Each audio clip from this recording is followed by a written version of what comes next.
नमस्कार, आप देख रहे हैं इंडिया टीवी। आपके साथ मैं हूं प्राची पाराशर। वेलनेस वीकेंड लेकर हाजिर हैं हम, जहां आपकी सेहत की बात हम लगातार कर रहे हैं। कैसे आप अपना रखें ख्याल, ये आप लगातार जान रहे हैं। और हमारे साथ इस वक्त देश के जाने माने डॉक्टर्स लगातार जुड़ रहे हैं, जो आपको बता रहे हैं कि आपको कैसे अपना ख्याल रखना है।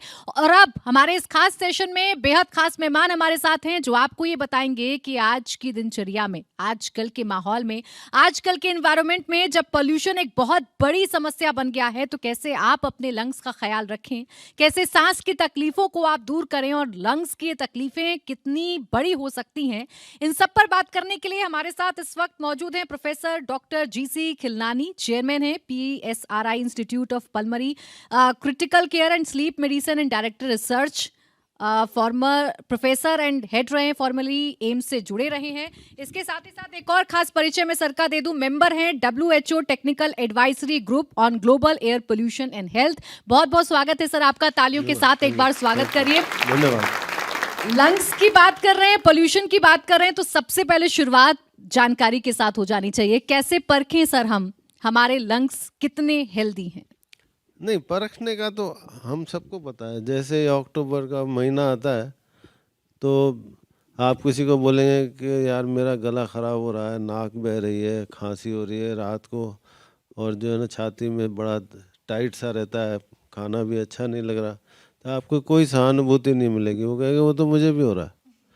और ऐसा हो गया है दिल्ली में कि सभी लोग कहते हैं कि भाई ये तो होना ही है, फेट अकम्प्ली जिसको फ्रेंच उसमें कहते हैं। तो ये तो क्योंकि हमारे लंग्स जो हैं वो हवा हम लेते हैं, 10,000 लीटर रोज़ हमारे अंदर हवा जाती है। तो हवा में अगर कोई प्रदूषण जाता है या कोई फॉरेन बॉडी जाती है तो उसका अपना असर होगा। तो मैं डायरेक्टली उस पे आता हूँ कि वायु प्रदूषण पे। तो 1000 साल पहले प्रदूषण नहीं था, साफ हवा सब लोग लेते थे, और 1952 तक इसका पता भी नहीं था कि एयर पोल्यूशन कोई चीज़ होती है। इंडस्ट्रियलाइजेशन हो रहा था खूब, जो है ना। तो 1952 में लंदन फॉग हुआ, क्योंकि वहाँ डेटा कलेक्ट होता था, तो 12,000 एक्स्ट्रा डेथ्स हो गई over a period of 3 months. तो उन्होंने देखा ये क्या हुआ, ये 12,000 लोग क्यों मर गए ज़्यादा, जितनी डेथ्स उस टाइम पे होनी चाहिए थी। तो पता चला कि ये एयर पोल्यूशन की वजह से, क्योंकि उस टाइम पे लंदन में और इंग्लैंड में कोल का बहुत यूज़ हो रहा था, इंडस्ट्रियलाइजेशन हो रहा था, कोल हो रहा था। तो वहाँ से कहानी शुरू हुई। भारत की बात करें तो आज़ाद हुआ 1947 में, गाड़ियाँ चलने लगी, इंडस्ट्रियलाइजेशन हो गए, 2 व्हीलर चलने लग गए, हर जगह छोटी छोटी फैक्ट्री लगने लगी। तब लाइफ एक्सपेक्टेंसी थी हमारी 32 साल। आज लाइफ एक्सपेक्टेंसी एट बर्थ पे वी आर 72। तो फिर यहाँ पर जो है ना भाई, हमें पता ही नहीं चला कि कब वायु प्रदूषण ने हमारी सेहत को इतना ख़राब कर दिया कि 19 लेट 80s और 91 की बात करें आपको, अगर हम मेरी उम्र के भी बहुत लोग हैं यहाँ पर, तो दिवाली जब होती थी तो कोई तारा आसमान कुछ नहीं दिखता था। जो लोग बाहर से आते थे वो कहते थे हमारी शाम को आंखें जलती हैं, हमारी स्किन में इचिंग होती है, खांसी शुरू हो जाती है। तो इससे इस तरह से वायु प्रदूषण का किस्सा शुरू हुआ। मैं क्विकली आता हूँ कि आप जो सोचते हैं कि भाई AQI, सुबह उठते ही आप अखबार पढ़ते हैं या टीवी पे हर न्यूज़ के अंत में बताते हैं कि भाई अब आज AQI 200 है। कि आप लोगों कितनों को पता है कि AQI कैसे बनता है, ये मेजरमेंट कहाँ से आता है? आपको दो चीज़ पता है, एक तो PM 2.5 और एक AQI। ये एयर क्वालिटी इंडेक्स जो है, ये गवर्नमेंट ऑफ इंडिया ने एक कमेटी बनाई थी 11 मेंबर की, मैं उसका हिस्सा था। डॉक्टर मुकेश शर्मा IIT कानपुर के उसके चेयरमैन थे। हम सब ने बैठ के कहा कि हमें एक मेजरमेंट चाहिए।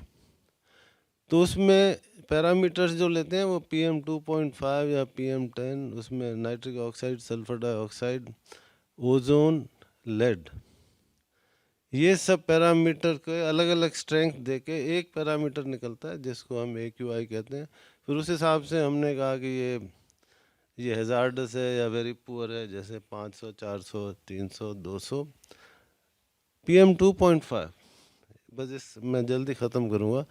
PM 2.5 कणों का नाम होता है, पार्टिकल्स का नाम होता है, जो कि एरोडायनेमिक डायमीटर से होता है।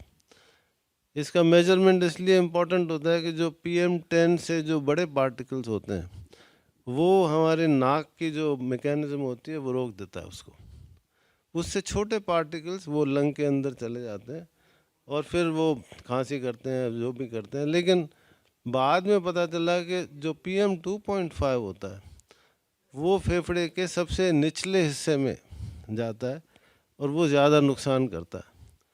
जैसे जैसे इसमें शोध हुआ, रिसर्च हुई, तो उसके बाद पता चला कि एक और भी पार्टिकल्स होते हैं, अल्ट्रा फाइन पार्टिकुलेट मैटर, जिसकी की बात नहीं होती क्योंकि वो यूजुअली मेजर रिसर्च के लिए किया जाता है। लेकिन ये पार्टिकल्स होते हैं 0.1 माइक्रोन और उससे छोटे, जो कि लंग को पार करके एल्वियोलस के थ्रू ब्लड में चले जाते हैं और फिर वो हार्ट अटैक करते हैं, ब्रेन अटैक करते हैं, किडनी को असर करते हैं, इंटेस्टीन को असर करते हैं। तो ये जो इनके अलग अलग कैरेक्टरिस्टिक्स होते हैं। उसके अलावा sulphur dioxide, nitric oxide, carbon monoxide, ये तो लंग को आसानी से पार करके हमारे ब्लड में चले जाते हैं। तो इनके अलग अलग तरह के असर होते हैं। मैं अभी आप जब पूछेंगे मैं उस हिसाब से आपको बताऊंगा कि अभी तो मुझे आपसे ये जानना है कि हम 3 महीने तो अपने आप को बहुत समझदारी के साथ रखते हैं, 3 महीने हम बहुत पैनिक मोड में चले जाते हैं क्योंकि हमें लगता है कि पोल्यूशन हमें दिख रहा है, हर जगह हमें धुंध दिखती है। रोज हम AQI की बात करते हैं, रोज हम बताते हैं कि अब ये वाला लेवल लागू हो गया, ये वाला लेवल लागू हो गया, लेकिन बाकी जो महीने हैं क्या उनमें भी पोल्यूशन इतना ही रहता है और तब भी हमें इतना ही सजग रहने की जरूरत है? हाँ, तो देखिए जो PM2.5 की बात करें तो जब पॉल्यूशन ज़्यादा होता है तो 200, सवा 200, 250, इन दिनों 80 होगा, 100 होगा। तो समराइज़ करूं तो जो WHO जो एयर क्वालिटी स्टैंडर्ड है वो PM2.5 की सेफ लिमिट है 5 एनुअल एवरेज, और 15 किसी हो जाए तो भी वो एक्सेप्टेबल है, पर एनुअल एवरेज 5 से ऊपर नहीं होना चाहिए। कहने का मतलब ये है कि ये जो इस समय हमारा AQI जो 150 या 100 या 125 या इवन 80 भी है वो सेफ नहीं है। वो इसलिए इसलिए कि जो हर हर 10 माइक्रोन PM2.5 के बढ़ने से मोर्टेलिटी 0.61% बढ़ जाती है, 0.61 ईयर्स। तो अगर 100 है, 100 बढ़ी है, तो इसका प्रमाण हमारे पास है। अक्टूबर 2024 में जो शिकागो स्टडी आई थी, तो हर भारतीय का जो लाइफ एक्सपेक्टेंसी, जीवन काल कहते हैं बर्थ पे, वो 5.3 साल कम हो जाता है और दिल्ली वालों का 11.9 साल कम होता है। वो इसलिए कम होता है कि जो एक्चुअली जो सेफ लिमिट जो WHO बोलता है 5 माइक्रोन की, वो तो हम कभी अचीव ही नहीं कर पाएंगे। और जो हम इन दिनों सोचते हैं कि air pollution is not an issue, it is a very big issue even अभी भी। और ये सिर्फ ब्रोंकाइटिस या अस्थमा या नहीं करता, ये सिर्फ ऐसा नहीं है कि सिर्फ लंग का कैंसर करता है, ये शरीर के हर अंग का कैंसर करता है। तो इसलिए मैं आपके माध्यम से सबको बताना चाहूँगा, देश को बताना चाहूँगा कि ये सिर्फ दिल्ली की समस्या नहीं है। मैं जहाँ भी जाता हूँ लंबी सांस लेता हूँ, मैं ऐसा कोशिश करता हूँ कि उस शहर का मुझे कुछ पता लगे कि क्या है। लेकिन कानपुर कह लो, कलकत्ता कह लो, मुजफ्फरनगर कह लो, यूपी के सारे स्टेट कह लो, सब जगह वायु प्रदूषण बहुत ख़राब है। और ये एक देश की समस्या है। दिल्ली की एक प्रिकेरियस सिचुएशन यहाँ की ज्योग्राफी की वजह से। एक तो दिल्ली में जो व्हीकल्स हैं वो बॉम्बे, चेन्नई और कलकत्ता की मिला लें तो उससे भी ज़्यादा है।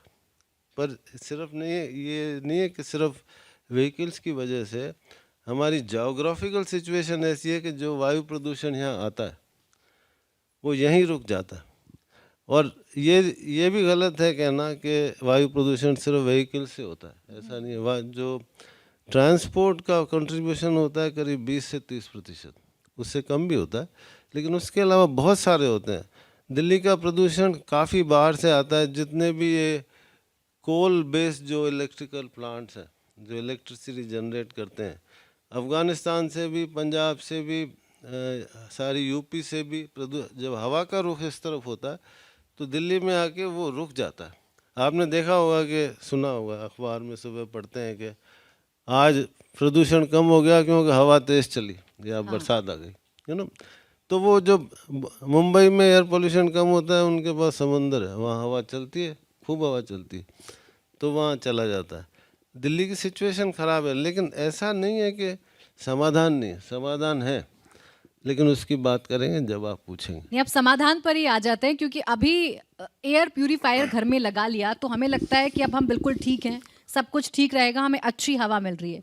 क्या यही एक समाधान है या ये समाधान काफ़ी है हमारे लिए? ये समाधान बिल्कुल काफ़ी नहीं है, क्योंकि हमें समझना होगा कि एयर प्यूरिफायर क्या चीज़ होती है। एयर प्यूरिफायर एक फ़िल्टर होता है जो कि हवा को अंदर लेता है और एक फ़िल्टर करके बाहर बाहर आती है। और आपने देखा होगा कि एयर प्यूरिफायर बताते हैं कि भाई 212 है PM 2.5, और आप सुबह उठते हैं तो उसमें 25 होता है, तो आप बड़े खुश होते हैं कि रात को मैंने बहुत अच्छी हवा ली, तो मेरे को बिल्कुल गला ख़राब नहीं है, मेरे को खांसी नहीं है। लेकिन एयर प्यूरिफायर कार्बन मोनोऑक्साइड को तो नहीं रोकता, गैसेस को तो नहीं रोकता। और दूसरा ये है कि एयर प्यूरिफायर यूज़ करने की एक मर्यादा होती है। मर्यादा मतलब कि एयर प्यूरिफायर एक तो 24 घंटे ऑन होना चाहिए। ऐसा नहीं है जैसे हम गर्मियों में AC यूज़ करते हैं बिजली बचाने के लिए, जब यूज़ करते हैं रूम तो AC ऑन कर देते हैं।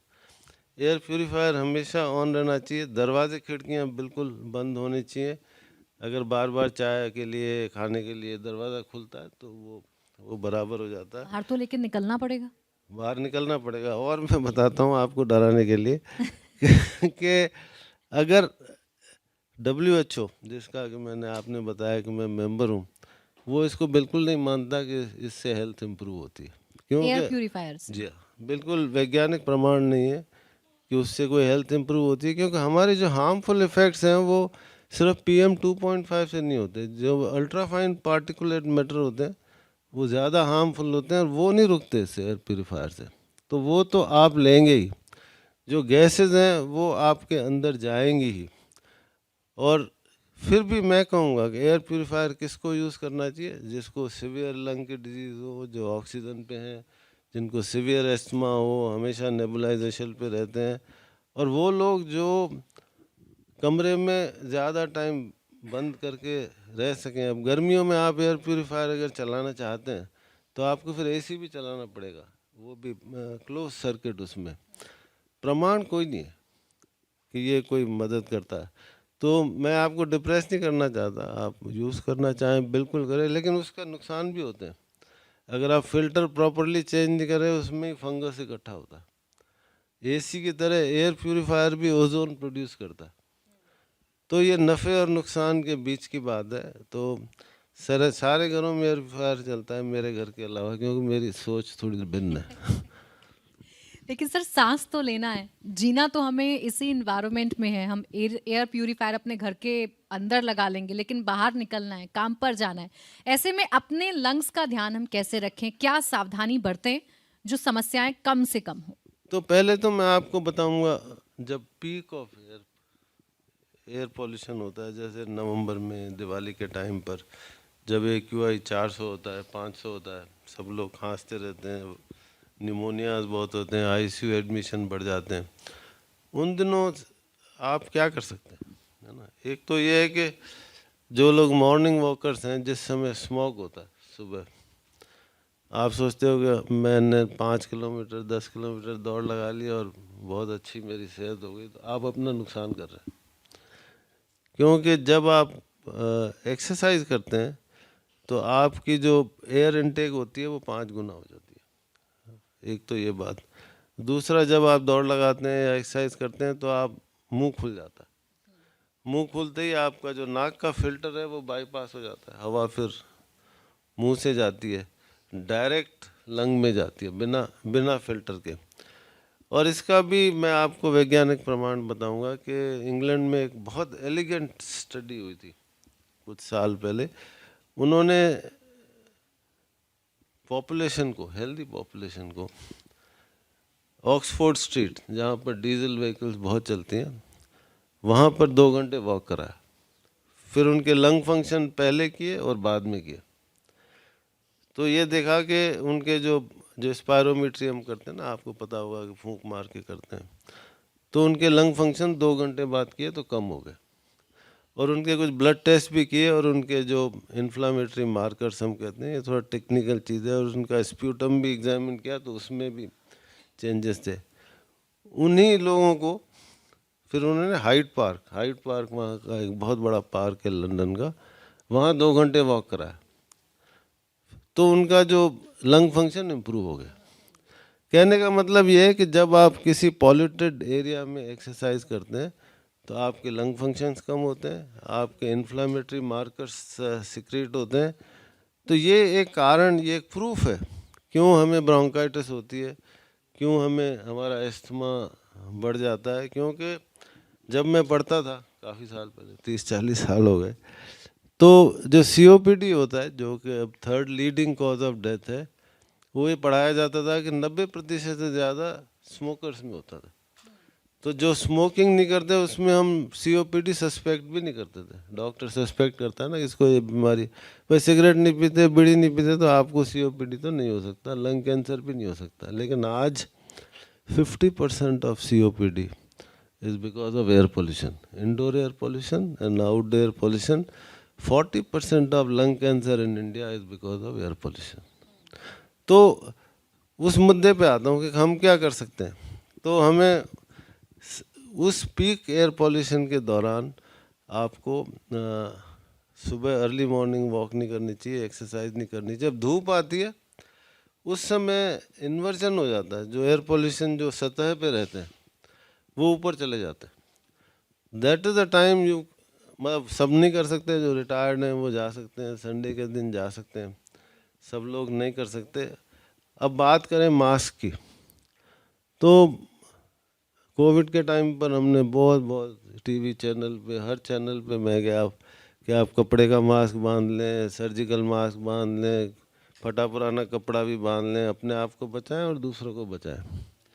लेकिन आपको बताना चाहता हूं कि ये जो मास्क है ये एयर पॉल्यूशन से बिल्कुल नहीं बचाता। जो नॉर्मल मास्क होता है, जो 3 प्लाई नीले रंग का मास्क होता है, या आप रुमाल बांध लेते हैं कुछ लोग, उससे नहीं होता। अगर आपको यूज़ करना है तो एक KN99 मास्क होता है, या फिर N95 मास्क, वो अगर आप प्रॉपरली बांध के चलेंगे तो आपको कुछ बेनिफिट मिल सकता है, स्पेशली जो लोग, लेकिन उससे घुटन होती है, क्लास्ट्रोफोबिया होता है, उसको पहन के आप दौड़ नहीं लगा सकते। वॉक करेंगे तो वॉक करने में मज़ा नहीं आएगा आपको। लेकिन जिनको ये अस्थमा की तकलीफ़ है, जो एल्डरली हैं, जिनको हार्ट की तकलीफ़ है, उनको सलाह है कि वो N95 मास्क लगा के और उसको यूज़ कर सकते हैं। WHO इसको भी नहीं मानता, मास्क को भी नहीं मानता फॉर एयर पॉल्यूशन। वो उसका एक रीज़न है, उसका रीज़न है क्योंकि मैं उन मीटिंग्स में अटेंड करता हूँ, क्योंकि उनकी जो स्टडी है एयर पॉल्यूशन की, हमने अभी बच्चों की बात नहीं करी, बच्चों पर क्या असर पड़ता है, तो उनकी जो स्टडी होती है वो PM2.5, जैसे कैलिफोर्निया में अगर 12 हो गया ना तो वहाँ पैनिक हो जाता है। हम तो 100 पे वैसे ही चल रहे हैं, तो उनकी स्टडी 200 पे हुई नहीं है। इसीलिए उनकी सोच ये है कि मास्क यूज़फुल नहीं है। पर मेरे व्यक्तिगत सोच ये है कि N95 मास्क ज़रूर कुछ प्रोटेक्शन देता है, क्योंकि हमारा PM2.5 बहुत हाई है। अब बच्चों का जिक्र आपने कर ही दिया है सर, तो बता ही दीजिए कि छोटे बच्चे, उन पर पोल्यूशन का क्या असर पड़ता है। तो जैसे मैं, आप समझ सकते हैं मेरे सफ़ेद बालों से कि मैं 40 साल से मेडिसिन प्रैक्टिस कर रहा हूँ। तो दिल्ली शहर में जब मैंने प्रैक्टिस शुरू करी थी, मतलब ऑल इंडिया इंस्टीट्यूट में, तो नेबुलाइजेशन मशीन बहुत रेयर होती थी। लोग को कहो ना कि नेबुलाइजेशन मशीन यूज़ करना, तो वो कहते हैं ये क्या होता है भाई, और कोई नेबुलाइजेशन मशीन यूज़ कर रहा है तो बहुत बड़ी बात होती थी, मतलब उसको बहुत ही ख़तरनाक बीमारी है। आज जो है ना हर घर में नेबुलाइजेशन मशीन है। वो इसलिए कि दिल्ली का हर तीसरे बच्चे को सीवियर अस्थमा है, और वो इनहेलर लेना, और पुराने ज़माने में 30 साल पहले इनहेलर किसी को दो तो वो नाराज़ हो जाते थे कि नहीं इसकी आदत पड़ जाती है तो बड़ी ख़तरनाक बीमारी होती है। लेकिन बच्चों की बात मैं आपको बताता हूँ कि करीब 30-35 साल पहले एक स्टडी हुई थी ऑल इंडिया इंस्टीट्यूट में। डॉक्टर पांडे मेरे मेंटोर, मेरे टीचर मान लीजिए, गुरु मान लीजिए, उनके उसमें हमने एक ईस्ट ऑफ कैलाश में एक स्कूल के बच्चों की, प्राइमरी स्कूल के बच्चों की लंग फंक्शन किए थे, और सिमिलर स्कूल तिरुपति में एक स्कूल आइडेंटिफाई करके, तो ये उसका रिजल्ट ये था कि दिल्ली के बच्चों के लंग फंक्शन तिरुपति के बच्चों से पुअर थे। विदेशों से भी ये काफ़ी स्टडीज़ है, मैं भी कोट नहीं करूँगा, कि जो बच्चे एयर पोल्यूशन से एक्सपोज होते हैं उनके लंग फंक्शंस पूरे होते हैं। एक तो ये बात। एक स्टडी 2024 में आई थी, उन्होंने बच्चों की, यंग बच्चों की मैथमेटिक्स की और रीडिंग कैपेबिलिटी वो कोरिलेट करी थी PM 2.5 से, और ये पब्लिश स्टडी है journal of American medical association में। जो जो जो जो जो बच्चे एक्सपोज हुए थे ज़्यादा PM 2.5 से, उनकी रीडिंग कैपेसिटी और मैथमेटिक्स करने की कैपेसिटी कम थी। मतलब यह है कि बच्चों की न सिर्फ ग्रोथ, लंग ग्रोथ अफेक्ट करती है, बट उनकी जो मेंटल कैपेबिलिटीज़ है उन पे भी असर पड़ता है। और एस्थमा, मैंने आपको बताया कि 1/3 of daily children have asthma, the world incidence is 5 to 10%। Audience के सवाल से ले लेते हैं। बहुत सारे मिथ हैं और आज के इस पोल्यूशन के दौर में बहुत सारे सवाल लोगों के जहन में होते हैं। जो सवाल पूछना चाहता है पूछ लीजिए। सर, कोविड के टाइम पे सब ने स्टेरॉइड्स लिए थे जी। तो वो हमारी mostly majority of the population को वो अफेक्ट कर रहे हैं, और अब तक हम उसके रिएक्शंस देख रहे हैं। तो किस तरीके से अफेक्ट कर रहे हैं? तब तो वो यूज़फुल थे स्टेरॉइड्स लेना, पेशेंट ठीक हो रहा था सब चीज़, लेकिन अब उसके जो साइड इफ़ेक्ट्स आ रहे हैं वो एकदम एक्सट्रीम लेवल के आ रहे हैं।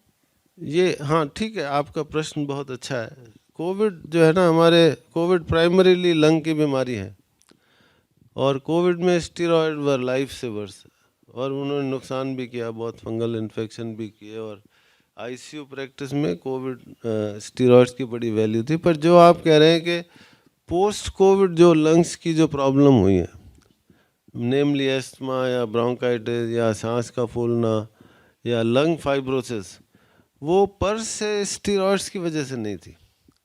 वो कोविड, पोस्ट कोविड जिसको हम लॉन्ग कोविड कहते हैं, वो एक बहुत बड़ा सब्जेक्ट है। ये उस वजह से, हाँ, अगर किसी ने स्टीरॉयड का जो डोज प्रिस्क्राइब्ड था कोविड टाइम पे, वो 1 से 2 हफ्ते का ही था। किसी ने अगर प्रोलॉन्ग लिए हैं तो उसके साइड इफ़ेक्ट होते हैं, बाकी डायरेक्टली स्टीरॉयड इफेक्ट नहीं था। अगला सवाल जी, hello sir, myself Sajal Rana.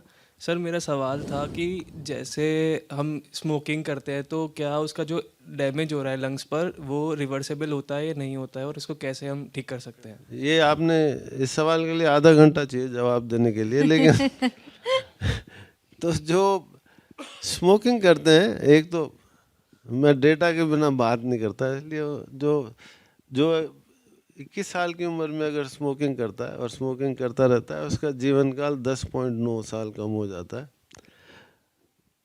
उससे बहुत सारी बीमारियां होती हैं, ब्रोंकाइटिस होती है, COPD मैंने कहा जो 3rd leading cause of death है, उसका प्राइमरी कॉज स्मोकिंग होता है। और अगर आपने सपोज 20 साल स्मोकिंग करी और आपको COPD हो गई, आपके लंग फंक्शन 100 की जगह 70% पे पहुंच गए, अगर आप स्मोकिंग बंद कर देंगे तो वो 70 से 100 पर कभी नहीं आएंगे।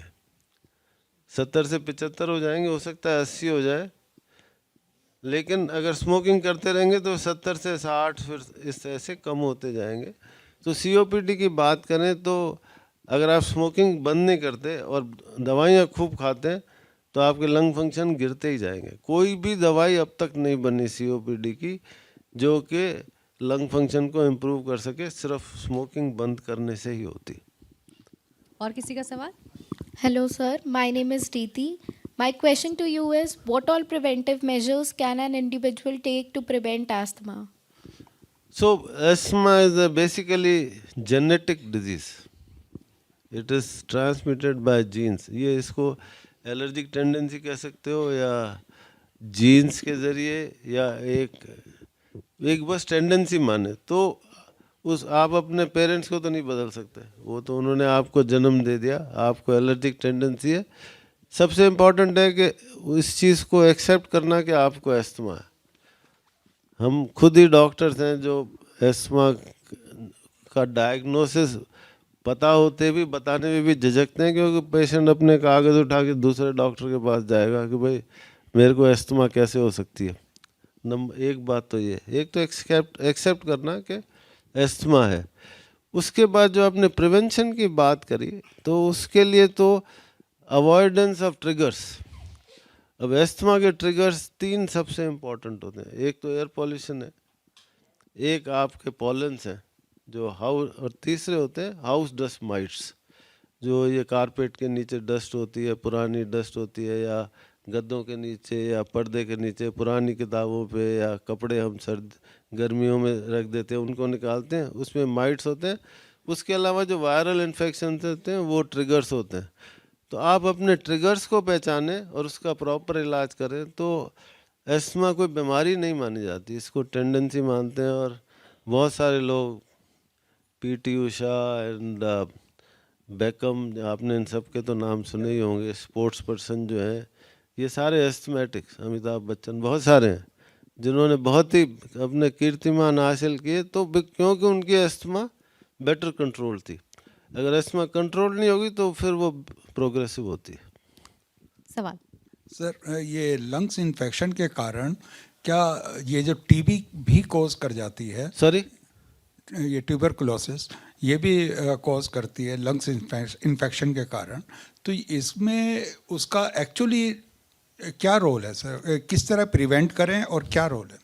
तो ट्यूबरकुलोसिस तो बहुत सीरियस प्रॉब्लम मानी जाती है, और सबको पता है कि 1943 के पहले इसका कोई इलाज भी नहीं था और सैनिटोरियम में होती थी। लेकिन आज की बात करें तो इसका इलाज मुफ्त भी मौजूद है, डायग्नोसिस भी मुफ्त मौजूद है, और 6 महीने के अंदर इसका क्योर भी हो जाता है। और टीबी 2 तरह की होती है, एक तो लंग की टीबी होती है और लंग के बाहर की टीबी होती है। एक्स्ट्रा पल्मोनरी टीबी कहते हैं, लिम्फ नोड्स की या ब्रेन की, बोन्स की, स्किन की, नाखून और बालों को छोड़ के किसी जगह की भी टीबी हो सकती है। लेकिन ये माननीय प्रधानमंत्री ने कहा कि 2025 तक उन्मूलन कर देंगे ट्यूबरकुलोसिस का, और WHO ने बोला है कि 2030 तक इरेडिकेट कर देंगे। वो इरेडिकेट करने का तरीका ये है कि आप टीबी का डायग्नोसिस करें, जो कि स्प्यूटम एग्जामिनेशन या दूसरे तरीके होते हैं उनसे होता है, और अगर आप हर मरीज़ का डायग्नोसिस करें, ये फैलता कैसे है, ये सांस के ज़रिए फैलता है, खांसी के ज़रिए। जो टीबी का मरीज़ होता है वो कीटाणु फेंकता रहता है। अगर आप सोचें कि सपोज इस भारत में 1 करोड़ टीबी के पेशेंट हैं, आप 1 करोड़ का ही अगर डायग्नोस करके सबका इलाज कर देंगे तो टीबी ख़त्म हो जाएगी। लेकिन अभी हम इससे दूर हैं।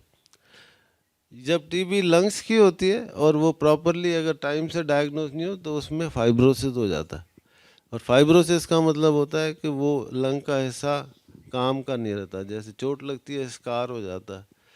तो मैं नहीं सोचता क्या आप पूछना चाहते हैं, लेकिन टीबी जो है ना वो हर जगह होता है कि 2 हफ्ते खांसी हो तो आप अपना बलगम चेक कराएं। तो अर्ली डायग्नोसिस और ट्रीटमेंट इज द। इस मन से कोशिश की आपके सारे सवालों के जवाब मिले, और हम तो सिर्फ वीकेंड पर वेलनेस की बात कर रहे हैं। आप हमेशा अपना ध्यान रखिए, और जो बात डॉक्टर साहब ने हमें बताई है कि अपने लंग्स को आप कैसे हेल्दी रख सकते हैं और किन किन बातों से बच सकते हैं, क्या मिथ्स हैं जिन्हें आप इग्नोर कर सकते हैं, उसका ध्यान जरूर रखिएगा। बहुत शुक्रिया सर आपका हमारे साथ जुड़ने के लिए और बातचीत करने के लिए। Thank you.